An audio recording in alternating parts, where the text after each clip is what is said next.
Kevin Fischer, welcome to American Black Journal. Thank you for having me. Yeah. So let's start with National Mental Health Awareness Month, May. Why is this an important issue to focus on this month? First of all, because we as Americans need to understand that our mental health is as important as our physical health. Unfortunately, mental illness has a stigma associated with it. And unfortunately, most people think of it as more a personal weakness than a medical diagnosis. And mental illness actually is a medical diagnosis, not a weakness of character. Yeah.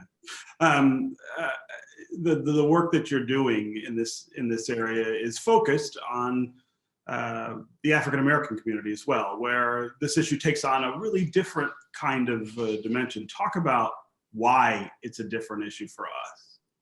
Well, we understand that stigma affects everyone, but it is unique to culture and community. And unfortunately, in the African American community, for a number of reasons, there are what we refer to as racial disparities. There's trust issues with the medical community. There is sometimes the inability to receive services from people who look like us, who properly diagnose us. So in the African American community, there are a number of issues that we need to address. And we unfortunately receive behavioral health care services at about half the rate that people, quite frankly, white Americans receive it at. So we need to take our mental health as seriously as our physical health. Yeah. How much of that is cultural hesitation? The idea that, hey, if I raise my hand and say, I'm having a hard time with this, and I probably need some help, that I'll be made fun of, or that I'll be seen as weak, versus the kind of structural inequities that are about access. Frankly, I'm going to hedge my bet a little bit here and say 60-40. And I say that because I believe that we in the African American community have to take some responsibility for, in fact, raising our hand and saying, yes, I need behavioral health care help.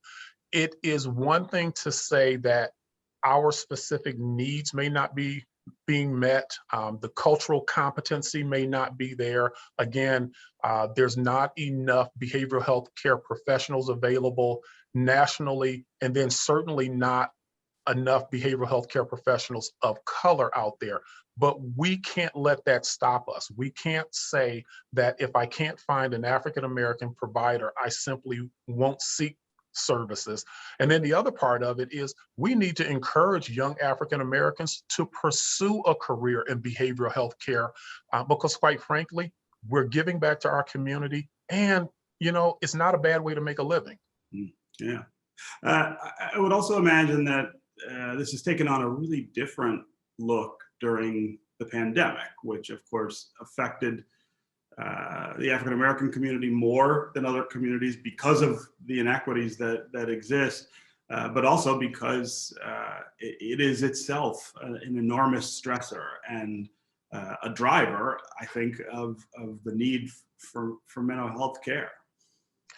Absolutely.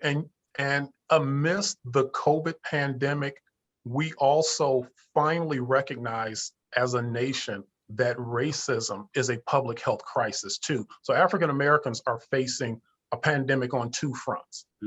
And so, yes, it has exacerbated the situation for us. It has made it incredibly more necessary for us to get the help that we need. And we should do that. We should absolutely do that, because we're only hurting ourselves by not. Yeah. So talk about some of the things that will happen during National Mental Health Awareness Month. Well, first of all, it's literally a call to action for all of us, again, to take our behavioral health as seriously as our physical health, not just mental health diagnoses, not just the issues that rise to the level of needing professional help, but we also need to think about the fact that the level of substance use has risen during this period of time.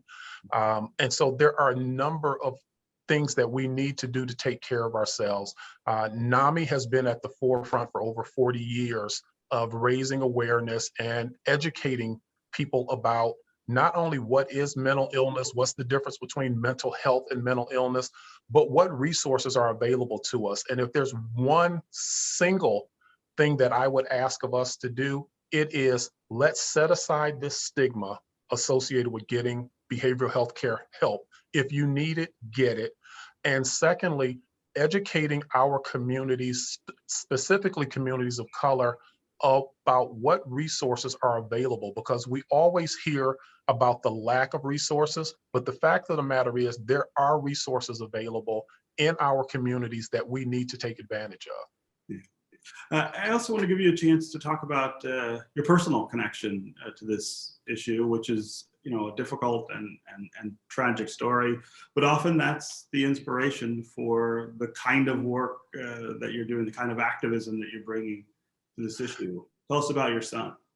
So it is, like many people, unfortunately, I got involved in the mental health movement as a result of my son, Dominique. At age 20 in 2007, Dominique was diagnosed with very serious mental illness, bipolar schizophrenia. And we quickly learned how little we knew about mental illness, mental health care, recovery plans, all of those things. Unfortunately, as we try to navigate that system of care, on June 27th of 2010, we lost Dominique to suicide. And for me, of course, any parent would be devastated by losing a child. It is not the it's not the natural order of things. And I really struggled with the grief myself.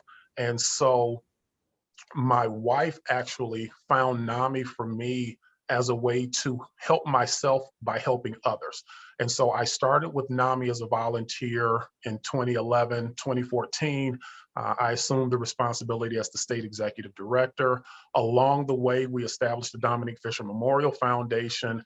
And most recently, within the last 2 months, we established the Everybody versus Stigma campaign, simply as a way for people to understand you are not alone.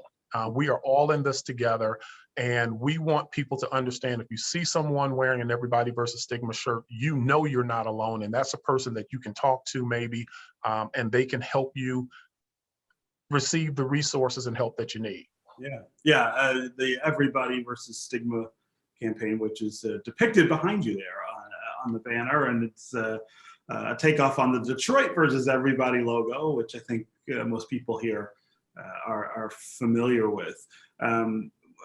When you think about what happened to your son and what's happening now, do you feel like there's been progress? Do you feel like somebody in the same situation might be better situated to get help?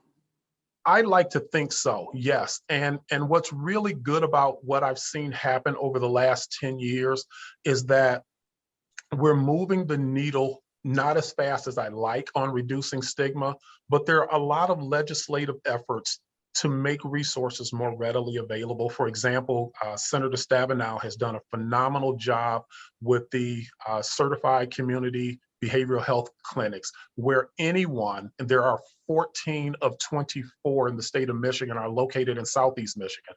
But anyone can present themselves to any one of those 14 providers and receive behavioral health care help, regardless of the severity of their diagnosis, regardless of their insurance status, and regardless of their ability to pay. So we're moving the needle in that direction, and slowly people are becoming more comfortable talking about their mental health and accessing resources and help. Yeah. I mean, of course, we're still reeling really from the dismantling of the state's mental health system by Governor John Engler. That's now almost 30 years ago, but we still see the effects of that, don't we? Oh, absolutely. What happened 30 years ago was devastating to the state of Michigan. We do not have enough resources, and I want to be clear about that. While we have some, we do not have enough. We have a responsibility to deliver on the promise that John F. Kennedy envisioned in '63. The last piece of major legislation he signed was the Community Mental Health Act of 1963, which was actually utilized to, for lack of a better term, justify the closing of those hospitals in the 90s. So his intent was good, the execution was poor, but we have an opportunity to right that. And that is absolutely my goal and my mission. Okay, Kevin Fischer, it's really great to have you here, and we look forward to more events during National Mental Health Awareness Month. Thanks for being with us. Thank you for having me.